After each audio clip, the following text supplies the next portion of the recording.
예, 안녕하세요. 세뇌 탈출입니다. 오늘은 제가 마음을 먹고 이 책에서 나온 얘기들을 쭉 말씀을 드리겠습니다.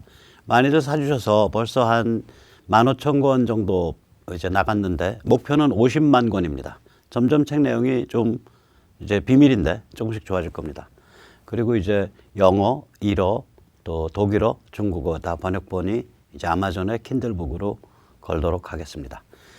우선 이제 자율구 동료 말씀부터 좀 여쭈고 시작하겠습니다. 많이 도와주셔서 지금 백모 세뇌 탈출 운영하는 데는 이 정도 도와주시면 큰 지장은 없습니다. 계속해서 지속적으로 도와주시기 부탁드립니다. 신한은행 140-012-108-493 주 백모 프로덕션입니다. 자, 이 탄핵에 이제 우리가 얘기를 하면 이 탄핵 이야기를 하려면 이제 사람들을 끌어들여야 되거든요. 그때 이제 사람들이 보이는 심리적 장애가 이거예요. 야, 내가 왜 그 탄핵 문제에 대해서 머리와 신경을 써야 되냐. 그런데 이걸 이제 그냥 막연히 개돼지스럽다라고 이렇게 우리가 원망할 일이 아니라 이게 인간이라는 이제 그 존재의 비밀입니다. 인간이라는 존재는요, 굉장히 오랜 세월 동안 머리와 신경을 꺼야 살아남는 그런 존재였습니다. 머리 쓰지 않고 신경 끄는 것. 이것이 우리 육체 안에 생리적으로 코딩되어 있습니다. 그래서 오늘은 탄핵 이야기에 들어가기 전에 한 15분, 20분에 걸쳐서 이 이치부터 좀 살펴보고자 합니다. 왜냐? 약간 현학적일 수도 있지만 세상 일이 다 연결되어 있잖아요. 탄핵 좀 설명하려고 그랬더니 그냥 굉장히 싸늘하고 냉소적인 반응이에요. 그러면 툴툴거리면서 야, 저 개돼지 같은 인간아, 야, 이렇게 툴툴거릴 게 아니라 그래도 마음이 우리가 좀 너그러워야 그 상대방을 또 접근할 수 있는 에너지가 나오거든요.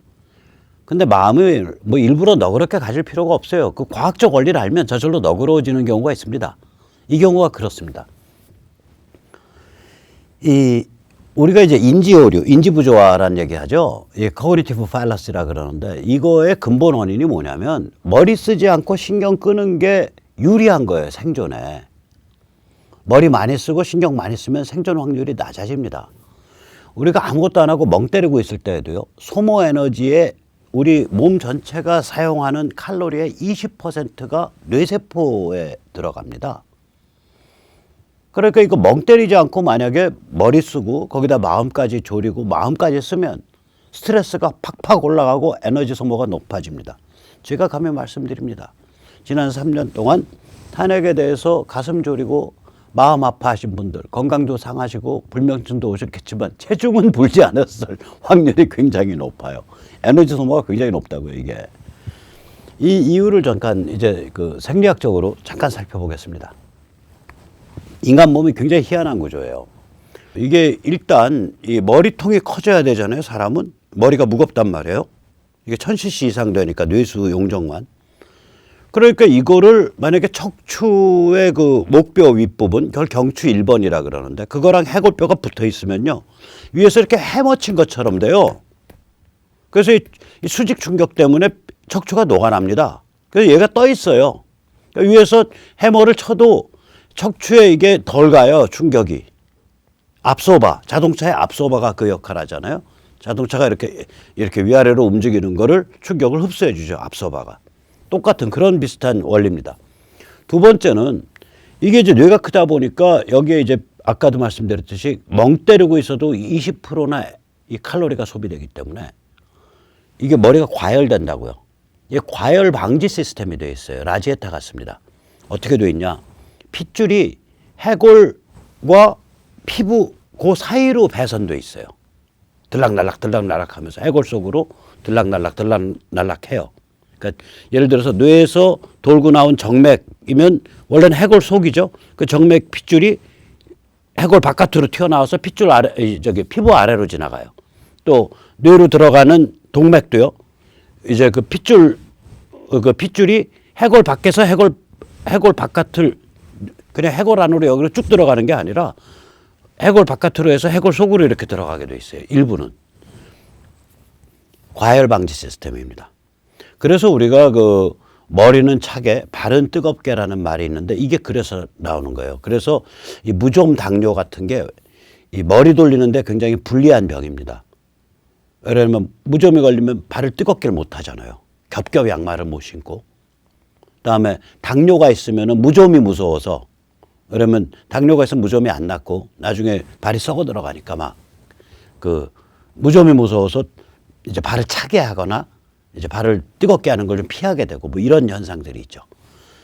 자, 아무튼 이렇게 아주 그 기묘한 구조예요. 그 다음에 이제 더 재밌는 것 중에 하나는 동물들은 보통 목은 땀샘 이걸 apocrine sweat gland라 그래요. 목은 땀샘이 동물들은 주류를 차지하는데 이 사람은 물땀샘 acrine sweat gland가 주류를 차지합니다.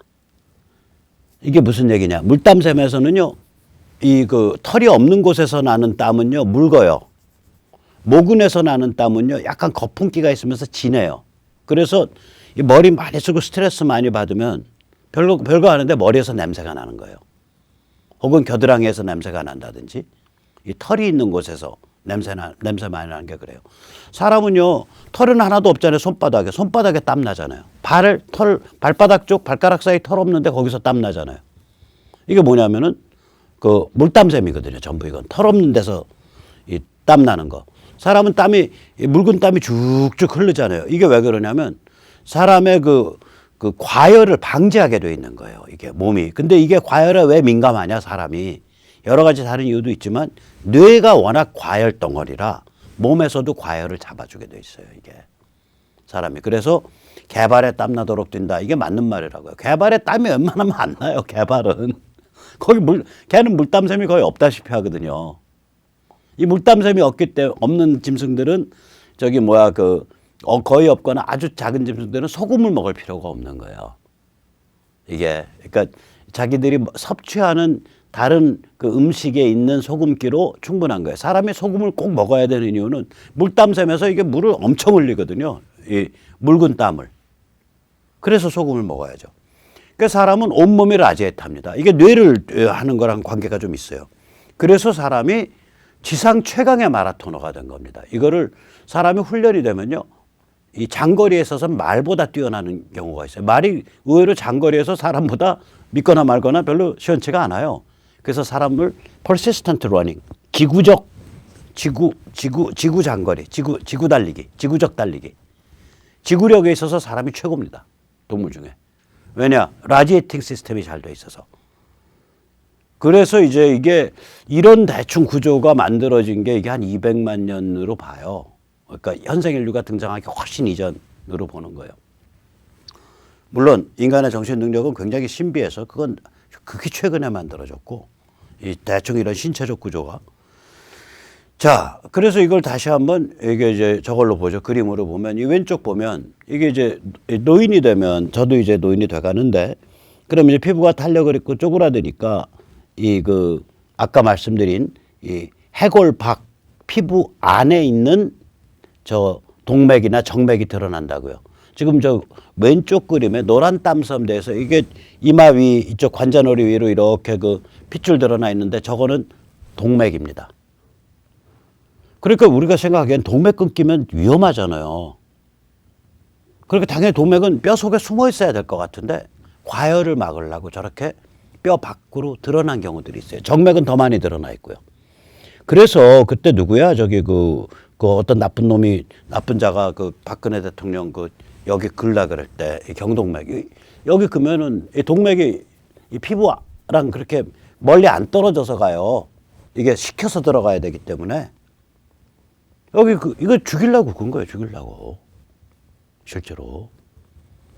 자, 그래서 이게 아까 제가 이 오른쪽 그림이 이제 목은 땀샘과 이제 그 물땀샘을 비교한 건데 물땀샘은 보통 외분비 땀샘이라고 보통 합니다. 우리 그 정식 명칭은 제가 이제 편의상 물땀샘 그러니까 땀이 달라요. 목은 땀샘에서는 끈적끈적한 땀이 나오고요. 물땀샘에서는 얇은 묽은 땀이 나와요. 여기 보면 왼쪽에 이렇게 빨간 걸로 땡땡땡땡 점쳐놓은 거요. 저긴 모근이 없잖아요. 털이 없는데 땀샘이 있다고요. 저게 물땀샘인데 사람의 경우에는 물땀샘의 비중이 훨씬 더 높아요. 모근 땀샘보다. 동물의 경우에는 물땀샘은 거의 없다시피 해지고요. 그래서 땀이 이렇게 약간 거품성이 있고 끈적끈적거려요. 동물 땀은. 자, 그래서 이게 아까 이제 여기 그림은 이제 그걸 보여주는 거죠. 보시면은 이게 그 왼쪽 그림에 퍼런 거는 저건 해골박, 머리통뼈 바깥에 피부 안쪽으로 달리고 있는 이제 그 정맥을 보여주는 거고요. 오른쪽은 머리통뼈 바깥에 피부 안쪽으로 달리고 있는 동맥을 보여주는 그 그림이에요. 그래서 이름도 superficial, 표피에 있는 그런 뜻이 되는 거죠. 자, 그러면 이제 인간이 얼마나 그 뇌가 중요하다. 그래서 뇌에서 어느 정도 도대체 에너지를 쓰길래 이 특수 라제타 처리가 돼 있다. 이게 20% 쓴다고요. 멍 때리고 있을 때도. 그 뇌 안 써야지 살아남죠. 뇌 쓰면 배고프고 많이 먹어야 되는데. 인간이요. 이 먹거리에 의해서 딱 수갑이 차여져 있었어요. 이게 언제까지 수갑이 차여지냐면 250년 전까지입니다. 제가 전에 김명자 씨인가 누군가 그 비판하면서 이 멜더스 질곡, 멜더스 순환 이 얘기를 드렸는데 이게 이거예요. 뭐냐면 인구가 증가하면 식량이 부족하게 돼요. 식량이 부족해지면 막 여기저기 그때는 화전할 때니까 막 불질러 가지고 밭 더 더 한다 그러고 막 난리를 부려서 결국 자연이 황폐하게 돼요. 혹은 전쟁이 벌어져요. 혹은 기아가 와요. 사람이 굶으면은 전염병이 돌거든요. 면역력이 떨어지니까 질병이 와요. 그래서 그게 자연 황폐 때문이든 전쟁 때문이든 기아 때문이든 질병 때문이든 보통 이게 이제 믹스돼서 오는데 인구가 그러면 감소를 해요. 인구가 감소하면 식량이 충족하게 돼요. 식량이 충족해지면 인구가 증가해요. 이 순환고리, 인구 증가, 식량 부족, 자연 황폐, 전쟁, 기아, 질병, 인구 감소, 식량 충족, 인구 증가. 이 고리를 인간이 그렇게 함부로 못 벗어났다고요. 그래서 이 산업혁명 이전에는 인구 증가율이 굉장히 천천히 옵니다. 인구 증가율이. 산업혁명 이전에는. 250년 전에 산업혁명이 시작되면서 이게 퍽 하고 치고 올라온 거예요. 그래서 아직도 250년 만에 인간의 육체가 바뀔 수가 없잖아요. 그래서 우리가 아직도 꽃등심 좋아하죠. 꽃등심 뭐예요? 기름기 잔뜩 섞어놓은 거예요. 단백질에. 또 아직도 우리가 꿀 좋아하잖아요. 그러니까 서양 언어에서는 여보 하는 대신에 하니, 꿀, 하니, 꿀 이렇게 부르는 거 아니에요. 달달한 거 좋아하고 마카롱 같은 거 좋아하고 초콜릿 좋아하고 그게 달달한 거 좋아하는 게 항상 칼로리가 부족한 상태에서 살았거든요. 우리가. 이 칼로리 질곡이 있었다고요. 그 전에. 이 칼로리 질곡으로부터 먹거리 질곡에서 인간이 해방된 게 한 250년밖에 안 돼요. 그러니까 당연히 머리 안 쓰고 신경 안 쓰는 게 생존에 유리한 측면이 있다니까요. 이게. 딱 코딩이 돼 있는 거예요. 우리 몸에. 그래서 우리가 이 박근혜 탄핵 얘기 나오면 야, 나 신경 쓰기 싫어. 그건 이 사람은 이런 반응이잖아요. 이 책에 딱 표지에 찍혀 있습니다. 여기에. 이걸 제가 큰 글씨로 써놓은 거예요. 야, 박근혜 탄핵이 사기였다고? 그래, 좀 이상하긴 했어. 사기였을지도 모르지. 그런데 지금 와서 어쩌라고. 혁명하자는 거야? 그나저나 내가 왜 그 문제에 대해서 신경 써야 되냐? 이런 반응들이잖아요. 상당수의 사람들이. 지인들도. 그래, 가슴이 아파하죠, 우리가. 그리고, 야, 제가 왜 저렇게 개돼지스럽냐 하고 마음 한 구석에 경멸, 분노 이런 게 생기잖아요. 그런 거 필요 없다고요. 이게 몸에 배 있는 거예요. 이게 이 머리 쓰기 싫어하고 신경 쓰기 싫은 게 그게 생존에 불리했다니까요. 그 장구한 세월 동안 그게 우리의 생리적으로 우리한테 코딩되어 있는 거예요. 오히려 탄핵에 신경 쓰는 사람들이 돌연변이라니까. 저도 돌연변이고요. 이거 보시는 분들도 돌연변이고요. 현대 문명 속에서 산업혁명 이후 시대에 적합한 그런 종자예요. 하지만 사람들의 생리는 쉽게 안 바뀌거든요. 산업혁명 이전에 튜닝되어 있다고요. 거기에 최적화되어 있는 거예요. 그래서 사람들이 이런 좀 냉담한 반응을 보이더라도 너무 그렇게 낙담하지 마세요. 인간이란 그런 존재가 그래, 그동안 참 칼로리 어떻게 아껴보려고 아둥바둥 하다 보니까 저런 근성이 우리 유전자 속에 박혀 있구나 라고 생각을 하시고 마음을 너그럽게 가지셔야 합니다. 자, 이제 이런이 페이지에서 간단하게 말씀드리면 박근혜 탄핵 스토리는 21세기 최대의 삼국지입니다. 일단 그 펼쳐진 배경이요. 2016년이라는 게 한반도가 위기가 일촉즉발로 치닫던 상황입니다. 제3차 세계대전을 향해서 일촉즉발로 치닫던 상황이에요. 일단 탄핵 자체가 그 다음에 펼쳐지는 과정이 희한하잖아요. 조중동 얼마나 그 근사한 보수 언론이에요. 여기가 마녀사냥을 했잖아요. 그 다음에 발의한 지 6일 만에 국회에서 이 탄핵 소추를 했는데 이거 김무성, 유승민 우리가 흔히 보수 우파 정치인 아니야? 뭐 이렇게 생각하던 그 사람들이 주도를 했단 말이에요.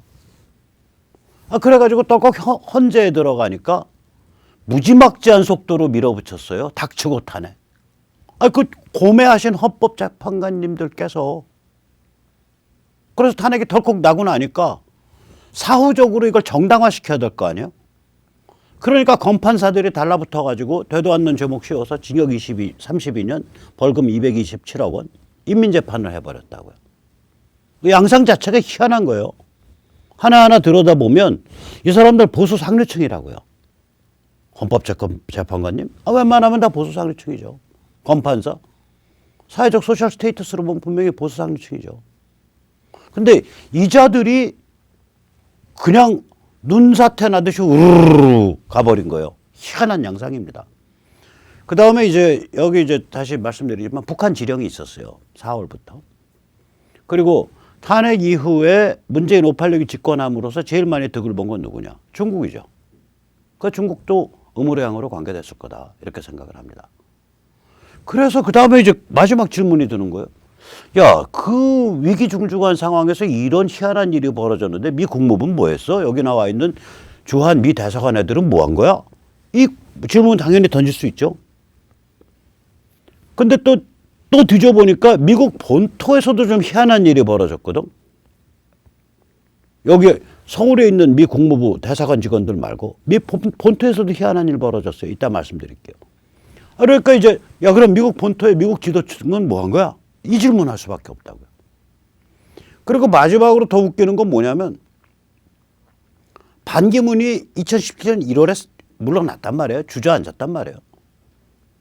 그러면 이제 탄핵을 이제 그때는 아직 1월 중순이니까 헌법재판소가 탄핵 이제 결정하기 전이잖아요. 그럼 그때라도 야, 이거 계속 밀고 나가면은 문재인 586이 권력 먹겠는데 야, 그거 안 돼. 그거 안 돼. 야, 그래서 그때 방향을 선회했어야 돼요. 보수 상류층이.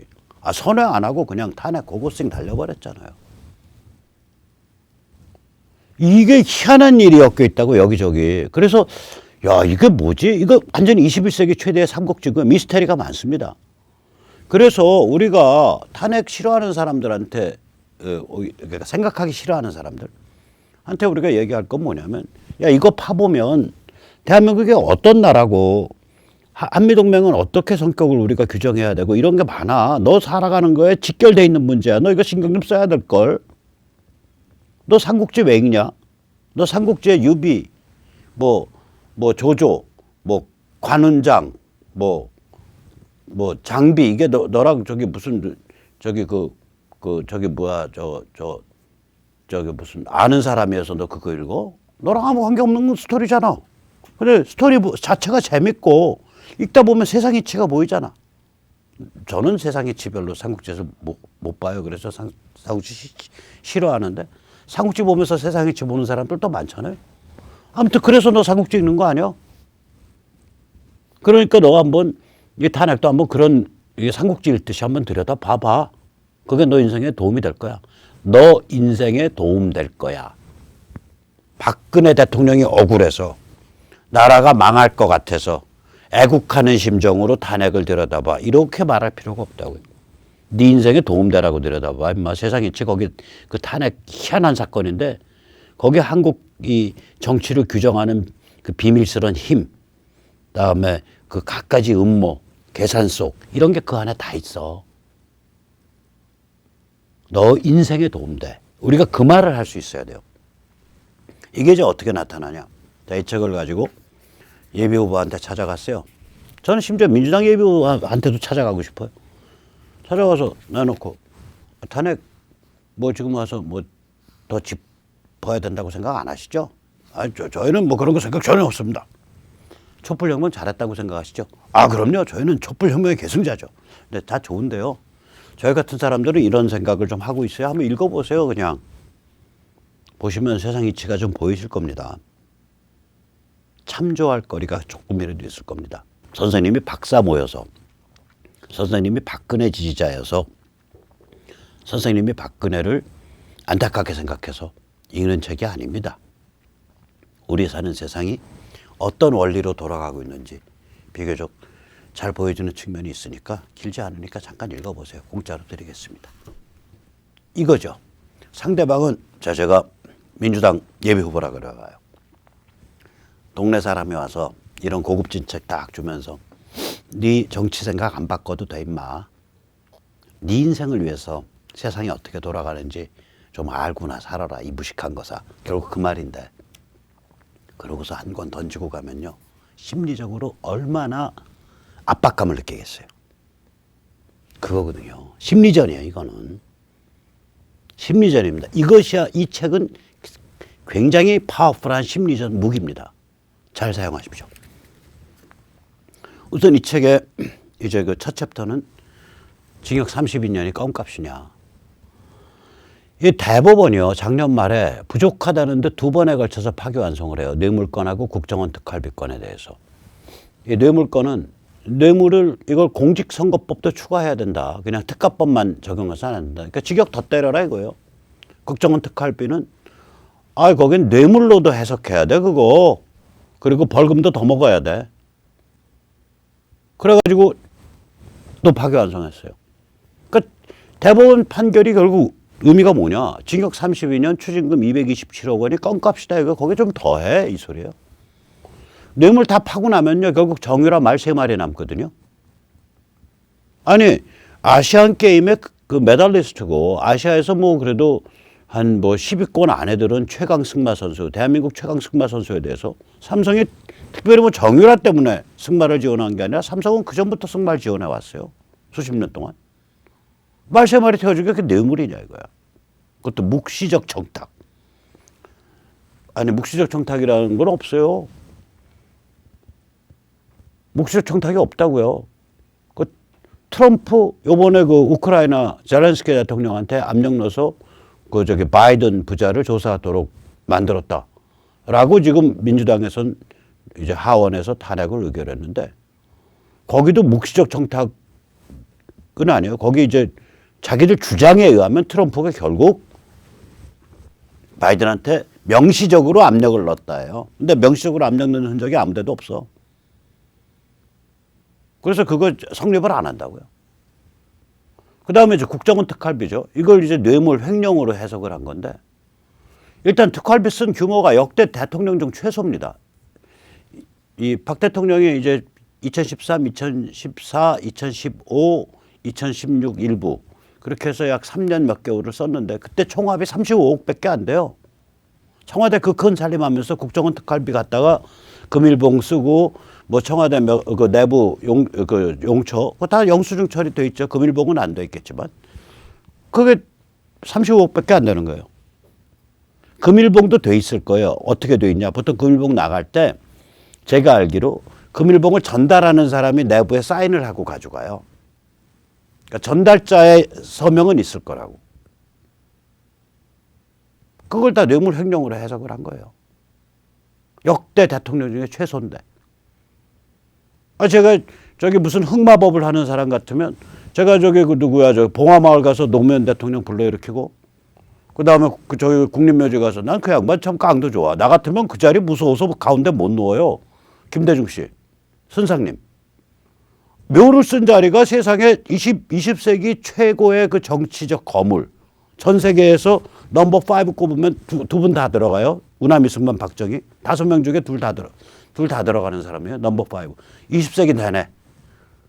아이, 그 양쪽 묘 사이에 떡 들어가서 묘를 썼잖아. 난 참 그 가족이나 그 후대들이 개념이 없다고 생각을 해요. 그 센 둘 사이에 톱니바퀴 사이에서 갈리죠, 갈려. 어디 저기 도망가서 써야지. 어쨌거나 제가 흑마법을 하면 저기 그 국립묘지 가서 선상님 좀 불러 이렇게 해서 혹시 죄송한데 선상님 국정원 특활비 얼마 쓰셨시오? 하고 물어보려고 싶어. 훨씬 많이 썼어요. 그 김대중 대통령에 대해서는 그때 그 국정원에 있던 사람이 여러 번 그런 얘기를 하는데 공개적으로 이 대통령 특활비에서 그 김대중 선상님의 노벨 평화상 사전 공작비가 나갔다. 예를 들어서 스웨덴 현지에서 김대중 책을 스웨덴 현지어로 번역할 때 이 특활비가 사용됐다. 이런 주장이 있거든요. 이거 관행이었다고요. 액수도 어마무시해요. 그럼 박 대통령은 꼴랑 35억 썼어. 이걸 뇌물 횡령으로 모른 거 아니에요, 이거. 자, 그래서 이제 뭐냐면 이게 무슨 일이냐. 아까도 말씀드렸지만 조중동, 김무성, 유승민이 이를 저지르고 헌재가 거기에 순종을 하니까 나중에 가서 헌재에 나중에 조금 있으면 밝혀지겠지만 그 헌재에서는 그냥 파면시켰거든요. 그러니까 이제 사후적으로 이거를 정당화시켜야 될 거 아니야, 검판사들이. 그 이런 흉악한 인민재판을 해서 징역 32년, 추징금 227억 원을 때린 거죠. 그 대한민국 폭도공화국이 돼버린 거죠. 그 폭도들이 마녀를 하나 사냥을 해갖고 화영말뚝에 묶어서 산채로 불을 태우고 있어. 제가 그걸 보고 있어. 그래서 제가 박수를 치고 있어. 그럼 저 불타고 있는 건 제 영혼이죠. 제 정신이죠. 이런 폭도 상태를 방치하면 뭐가 되냐고, 나라가. 소추에서 발의 의결까지 6일인데요. 닉슨이 18개월 조사를 했고요. 트럼프 얼거 넣으려고 그 민주당 힐러리 진영에서 트럼프에 대해서 러시아 공모했다. 그래서 대통령은 당선됐다. 이거 트럼프가 이거 벗어나려고 22개월 조사받았습니다. 뮬러 특검이 22개월입니다. 그다음에 트럼프 얼거 넣으려고 우크라이나에 압력 넣었다. 그래서 이제 하원 민주당들이 들고 일어나서 하원 과반을 차지하니까 하원에서 탄핵을 의결해서 지금 상원으로 넘기냐 마냐 이 상황인데 하원에서 개판으로 심리했죠. 왜 개판이냐? 민주당 그 아담 시프란 자가 증인도 지 맘대로 부르고 증인에 대한 신문사항도 지 맘대로 마사지하고 그런데 그런 개판도 3개월이나 했어요. 그것도. 이건 황당한 거라고요. 만약에 우리 자유시민이 유튜브나 소셜미디어를 확보하는 데 실패했다면 무슨 일이 일어났을까요? 끔찍한 결과가 났습니다. 조중동의 마녀 사냥을 진실이라 받아들였을 거죠. 그리고 지금도 이제 태극기가 3년째 이어지고 있는데 3년 넘었죠. 만 3년. 이런 저항을 위한 진지를 구축하는 데 실패했을 거라고요. 저항의 1등 공신은 유튜브와 소셜미디어입니다. 조중동과 김무성, 유승민은 유튜브와 소셜미디어의 힘을 상상을 못한 거예요. 얼마 전에 조선 계속해서 유튜브 소셜미디어 거기는 뭐 책임 없는 가짜뉴스만 범람하는 것이고 진짜 책임 있는 진실된 이야기는 우리와 같은 제대로 된 언론사가 하는 것이다. 뭐 이런 류의 글을 계속 쓰고 있어요. 제가 하도 기가 차서 그래. 조선일보 따위가 인류가 가고 있는 이 소통, 이 개인화된 소통의 그 진보를 감히 폄하해? 니들이 미쳤구나. 저는 그 생각이 나더라고요. 조선일보 축하드립니다. 제가 이 자리에서는 밝히지 않겠지만 실제 부수가 천문학적으로 감소하고 있습니다. 조선일보의 어떤 핵심 키맨이 탄핵 때 그런 말을 했다 그러죠. 우리 한 20만 부 빠지는 거 각오하고 있어. 또 그리고 이제 이 광풍 지나가고 나면 광풍이라는 게 태극기 광풍 얘기하는 거예요. 그 사람들 용어는. 이 국민저항 태극기 광풍 지나가고 나면 다시 올라갈 거야. 지들이 어디 가겠어. 조선일보 보는 거지. 그렇게 얘기했다 그러거든요. 제가 전에 들은 겁니다. 그건 확실치 않습니다. 그러나 20만 부 빠진 정도가 아니라 와장창창 빠지고 있고 계속 빠지고 있어요. 지금. 제가 몇 부라고 얘기를 안 할게요. 우리가 생각하는 것보다 부수 굉장히 낮습니다. 조중동 중에 제일 강자라는 조선조차도 참 부수가 거의 뭐 이제는 밥벌이 좀 열심히 하십시오. 그래서 김무성, 유승민 여전히 폭망 중이죠. 지금 조선일보가 유승민 띄우려고 막 정치 공작 기사를 매일 써내죠. 뭐 통합이 어쩌고 통합이 어쩌고. 옛날 같으면 그렇게 하면 떠요. 지금 뜨나? 사설에서 통합해야 된다고 주장해도 그 사설 1000명도 안 봅니다. 조선일보 사설. 그거 조선일보가 하는 정치 공작이야. 유승민 내세워서. 그거 나쁜 거요. 이렇게 제가 하는 세력 탈출이요. 그 여러 편 했는데 보통 3만 조에 나오잖아요. 사설은 한 번 읽는데 5분밖에 안 걸려요. 세력 탈출은 이게 말이 지저분하게 길어. 1시간이 나가. 1시간 걸려요. 그러면 시간으로 12배에다가 독자로 보면 세력 탈출은 3만이고 얘들은 1000이야. 그러면 이게 30배요. 그럼 30 곱하기 12 해보면 세력 탈출 힘이 300배 이상 높아요. 300배 이상 높은 거예요. 그래 말이 안 먹히죠. 당연히. 먹히겠어요? 웃기고 있네 하고 넘어가는 거죠. 그래서 이 거대 언론과 이 김무성, 유승민이 이렇게 짜고서 했던 이 작업이 원래는 먹힐 만한 작업이에요. 옛날 자기들 계산 속에 그대로 현실에서 적용됐다면. 근데 현실이 바뀌어버린 거거든. 유튜브랑 소셜미디어가 있는 바람에 자기들 계산 속에 안 먹힌 거예요. 그 폭망이죠. 축하드립니다. 망할 건 망해야죠. 자, 이게 그래서 이제 언론과 이제 국회의원들이 일을 저질러서 12월 9일 날 헌재로 넘겼단 말이에요. 헌재가 닥치고 탄핵에 7가지 증상을 보였습니다. 우선 첫째, 박한철이가 그만두기 전에 1월 달에 3월 초까지 끝내겠습니다라고 말했어요. 왜냐? 뭐 이정민과 누군가가 3월 13일인가 뭐 임기 만료래. 아니 대통령 지금 탄핵이 걸려 있는데 임기 만료를 그까지 헌법재판관 나부랭이 한 명에 임기 만료 걸어서 그걸 뒤를 막아? 이거 얼마나 복잡한 사건인데. 둘째는 국회 의결 없이 소추사유 변경했죠. 이거 직접 끼어들어서 했어요. 재판관이 나서서 소추사유 이렇게 바꾸세요가 코치한 셈이에요. 그래가지고 소추사유에서 형사가 다 빠져버렸지. 형사로 가면 시한이 늘어지니까. 형사가 없는 탄핵을 만든 거예요, 이자들이. 그래서 대한민국 법구조상 혁명이 아니면 헌재 결정 바꾸기가 굉장히 어렵습니다. 그러나 저 헌재 결정문은 못 바꾸더라도 저렇게 한 헌법재판관들 8명은 전부 직무유기 배임으로 잡아 넣어야 됩니다. 혹은 내란도 같이 겸할 수도 있을지 모르겠습니다. 제가 8분 줄줄이 감옥에 가시면 제가 오늘 약속드립니다. 영치금 10만 원씩 80만 원 넣어드리겠습니다. 그 다음에 셋째, 증인신청 기각했죠. 고영태 같은 사람까지 다 기각했어요. 그 다음에 반대신문 기회를 박탈했어요. 이 반대신문이요. 이런 겁니다. 자, 이거 증거 채택하겠습니까? 증거 채택 동의하십니까? 변호인이 부동의합니다. 증거 1번 부동의, 증거 2번 부동의, 증거 3번 부동의, 증거 4번 동의, 증거 5번 동의, 증거 6번 부동의. 그러면 이게 뭐냐면요. 증거를 부동의했다고 증거에서 버려지는 게 아니에요.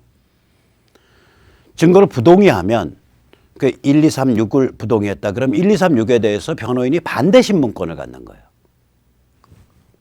증인이었다. 증인 불러다 놓고 반대신문 할 수 있어요. 그런데 증거 부동의를 묵살해 버렸다니까요. 어떻게 묵살했냐? 증인이 이제 진술서, 요새 뺨 때려가면서 진술하지 않잖아요. 전기로 지진다든지 혹은 물을 먹인다든지 이렇게 진술 안 하거든. 그냥 시간 끌면서 이렇게 하면 대충 맞으면 그냥 사인하고 온다고. 즉 진술서 자체는 저게 없어요. 위법이 없어. 근데 진술서는 보세요. 문답 나가잖아요. 그 물은 거 말고 다른 거 물은 거는 진술서에 없잖아. 반대신문 때 다른 걸 물을 수 있는 거거든요. 다른 측면을.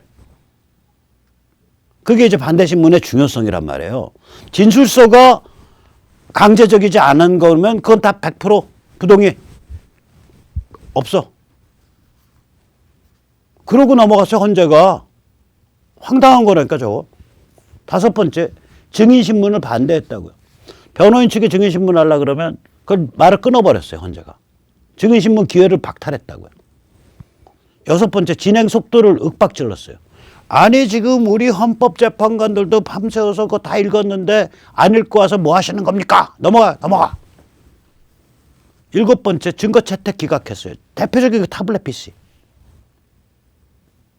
이미 그때 국과수에서 나와 있었는데 그걸 증거 채택을 기각을 해버렸어요.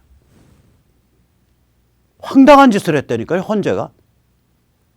이 7가지에 대해서 헌법재판관님 이정미 씨까지 포함해서 당신들은 교도소에 예약돼 있습니다. 확약돼 있습니다. 지금부터 몸 관리 잘하고 계십시오.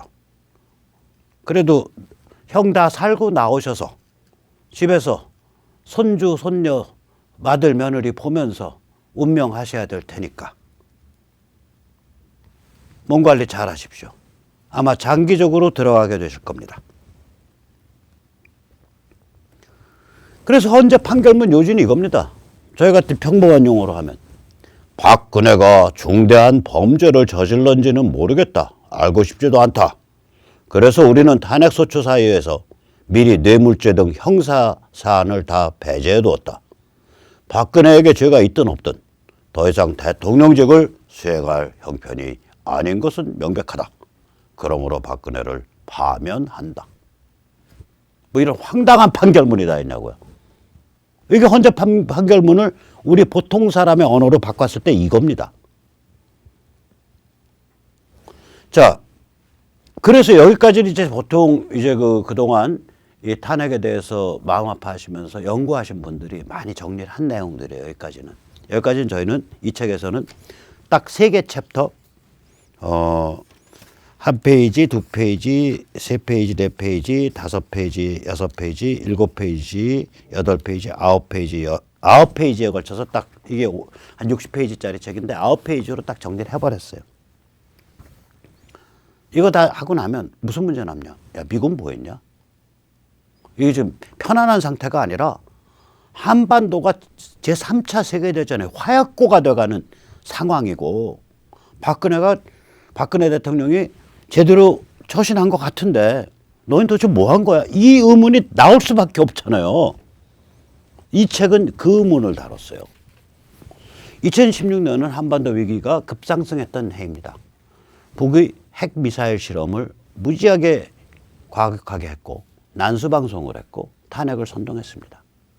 여기에 대해서 남쪽은 박근혜 대통령은 개성공단을 철수했고 김정은 참수부대 창설 정책을 발표했고 북한 해방을 선언했으며 사실상의 흡수 통일을 선언했습니다. 자, 미국이 이런 위기 중중한 상황이니까 그냥 상식적으로 생각하면 탄핵 반대 시그널 보내였어야 된다고 저는 생각을 해요. 그러면 이제 반론하는 사람, 야, 그럼 내정 간섭이야. 여기 종북 애들 들고 일어날 걸. 그 반미 시위 들고 일어날 걸.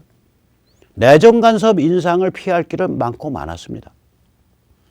만약에 내정 간섭 인상을 피하고 미국 무부가 효과적으로 탄핵 반대 시그널을 보냈다면 조중동이나 김무성, 유승민은 꼬리를 말았을 겁니다.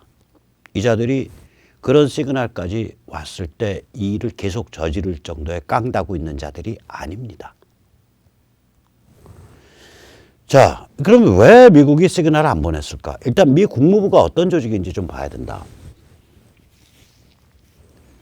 미국 국무부는요, PC 좌파의 복마전입니다. 이거 무지막지한 거대 관료 조직이에요. 일단 외교관의 수가 우리의 20배입니다. 12,000명입니다. 그리고 PC 좌파 관점의 지식인들이 주류를 이루고 있습니다. 진실과 거짓, 그거 뭐 그런 거 없어. 옳고 그름, 그런 거 구별 못해. 선과 악, 그 우리랑 별로 상관없어. 이런 개념이 희박한 사람입니다. 이런 개념이 희박하면요, PC 좌파 관점을 가지게 돼요. PC 관점을 가지게 돼요. 그래서 국무부 관료들이 태생적으로 힐러리나 이런 류의 사람들하고 이게 케미가 맞는 거예요. 힐러리의 2013년 비공개 강연을 보면 이건 완전히 친중 PC 좌파 관점입니다. 이거는 그 강연에서 친중 영구분단 노선을 아주 명확히 드러내고 있습니다. 골드만삭스에 대해서 이제 임원들에 대해서 비공개 강연했죠. 거기서 힐러리 이런 취지로 말했거든요. 우리는 한반도의 통일을 원하지 않습니다. 통일 한반도는 필연적으로 대한민국이 주도해서 너무 강력해지기 때문입니다. 우리는 북쪽에 대한민국에 대해서 적당하게 또 미국에 대해서 적당하게 적대적 입장을 갖고 있는 체제가 유지되기를 원합니다. 김일성과 김정일이 그 같은 체제를 비교적 잘 유지해 줬습니다. 그런데 김정은은 중국 내 초강경파 인민해방군과 밀접하게 연관되어 있는 인물로서 중국 공산당 및 중국 정부와 극심한 마찰을 일으키면서 우리 미국이 감내하기 어려운 수준까지 위기를 격화시키고 있습니다. 이에 대해 시진핑은 또한 중국 공산당은 한편으로는 중국 인민해방군을 제어하고 다른 한편으로는 김정은을 제어하기 위해서 최선을 다하고 있습니다. 완전히 중국 공산당 시진핑 광팬 소리죠. 이게 힐러리가 한 연설이에요. 2013년에 골드만삭스 임원 앞에서. 저희 정말 외워서 드린 말씀입니다. 하도 희한해서 거의 웰칭이 됐어요, 이제. 이게 어느 정도 이자들이 이 미 국무부 비스좌파가 어느 정도 흉악하냐. 2016년 11월 7일, 그러니까 우리 날짜 11월 7일, 저쪽 날짜 11월 6일 이제 저녁부터 이제 미국 대선 이제 개표가 시작됐죠. 이 개표 시작됐을 때 주한 미 대사관에서 CNN을 틀어놓고 맥주 피자 먹으면서 코카콜라 먹으면서 하는 파티를 열면서 거기에 한국인을 수백 명을 초청을 했어요. 저는 초청 리스트에 안 들어있는데 제 아는 사람이 초청받아서 제가 그 사정을 압니다. CNN이 어떤 데냐? 힐러리 당선됩니다. 축하합니다. 축하합니다. 이거 나발부는 방송이잖아요. CNN 실황중계 틀어놓고 피자 먹고 하면서 미 대사관에서 그거 실황중계 본다는 건 뭐예요? 우리 힐러리 후보님 당선 축하하겠다는 거 아니에요? 그런 정도로 PC 좌파 정파성에 찌들어 있었어요. 여기 서울의 미 대사관 것들이. 저 것들이라 그래요.